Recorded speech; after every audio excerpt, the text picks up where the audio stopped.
High, আমি সুকন্যা। আর আজকে আমি তোমাদের সাথে একদম অন্যরকম একটা ভিডিও শেয়ার করছি। সেটা হচ্ছে পুরনো কিছুর কয়েন্স অ্যান্ড নোট কালেকশন আমি তোমাদেরকে আজকে দেখাবো। আর যেই কালেকশনটা পুরোটাই আমার বাবার, আর বাবা যেটুকু কালেকশন করতে পেরেছে তার মধ্যে কিছু আমি এই ভিডিওতে দেখাচ্ছি। এটা হচ্ছে বাংলাদেশের একটা 1 টাকার নোট। আর এখানে বাংলাদেশের জাতীয় প্রতীক শাপলার একটা ছবি দেওয়া রয়েছে। আর নিচের দিকেই এম.কে. আনোয়ার, তখনকার অর্থ সচিব, তার সিগনেচার রয়েছে। আর এই উল্টো দিকে এই যে হরিণের ছবি দেওয়া রয়েছে। আর এই সাদা জায়গাটা আলোর দিকে ধরলে একটা বাঘের ছবি দেখতে পাওয়া যায়। এইবারে এইটা হচ্ছে বাংলাদেশেরই একটা 2 টাকার নোট। আর এর মধ্যে এই ভাষা আন্দোলন মঞ্চের একটা ছবি দেওয়া রয়েছে। আর এই সময়কার অর্থ সচিব ছিলেন হচ্ছে নাসিমউদ্দিন আহমেদ। আর এর উল্টো দিকে একটা দোয়েলের ছবি দেওয়া রয়েছে, যেটা হচ্ছে বাংলাদেশের জাতীয় পাখি। এটা হচ্ছে ইন্ডিয়ার একটা 1 টাকার নোট। আর এর তো অশোক স্তম্ভের ছবি দেওয়া রয়েছে, আর এর উল্টো দিকে জাহাজের ছবি দেওয়া রয়েছে। আর এই সাদা জায়গাটায় আলোতে ধরলে অশোক স্তম্ভের ছবি দেখা যায়। এবার একদম প্রথমে দেখাচ্ছি এই কয়েনটা। এটা অনেকে কয়েন বলে থাকে, আবার অনেকে টোকেনও বলে থাকে, আবার এটাকে রাম দরবারও বলে থাকে অনেকে। তো এখানে ইস্ট ইন্ডিয়া কোম্পানি বলে লেখা রয়েছে 1818 1 আনা।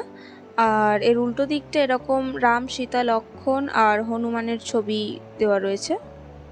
এবারে এইটা হচ্ছে একটা 1 আনার কয়েন, যেটা 1916 সাল। আর এর উল্টো দিকে রয়েছে জর্জ 5 কিং এম্পায়ারের ছবি। কয়েনটা একটু দাগ রয়েছে, যার জন্য একটু অসুবিধা হচ্ছে বুঝতে। এইটা হচ্ছে 1947 সালের 1 টাকার কয়েন, যেখানে এই সামনে বাঘের একটা ছবি দেওয়া রয়েছে এবং তার নিচে ইন্ডিয়া বড় বড় করে লেখা রয়েছে। আর এর উল্টো দিকে রয়েছে জর্জ 6 কিং এম্পায়ারের ছবি। আর কয়েনটা বেশ মোটা সোটা আছে। এইটা হচ্ছে একটা 5 টাকার কয়েন। আর এর উল্টো দিকটায় রয়েছে দাদাভাই নাওরোজির ছবি। আর 1825 থেকে 1917 সাল। একটা 50 পয়সার কয়েন, যার পিছনে রয়েছে ইন্দিরা গান্ধীর ছবি দেওয়া। আর সাল হচ্ছে 1917 থেকে 1984। এই একটা 1 টাকা। এর উল্টো দিকটা আবার একটু অন্যরকম দেখতে। এখানে লেখা রয়েছে ট্যুরিজম ইয়ার, আর সাল দেওয়া রয়েছে 1991। এইটা হচ্ছে একটা 25 পয়সার কয়েন। সাল হচ্ছে 1985। আর এর উল্টো দিকে একটা অশোক স্তম্ভেরই ছবি দেওয়া রয়েছে।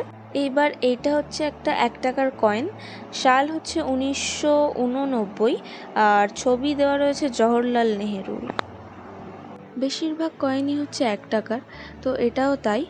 আর এটার উল্টো দিকে রয়েছে বি.আর. আম্বেদকরের ছবি।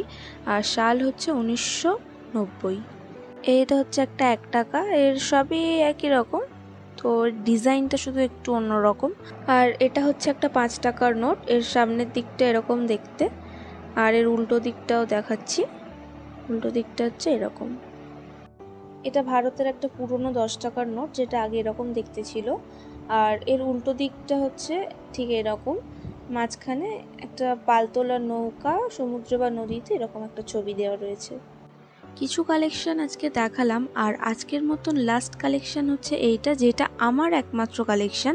সেটা হচ্ছে আরবের এই 1 টাকার কয়েন। আর এর উল্টো দিকে কিছু আরবি ভাষায় লেখা রয়েছে, আর কারোর একটা ছবি দেওয়া রয়েছে, যেটা আমি জানি না।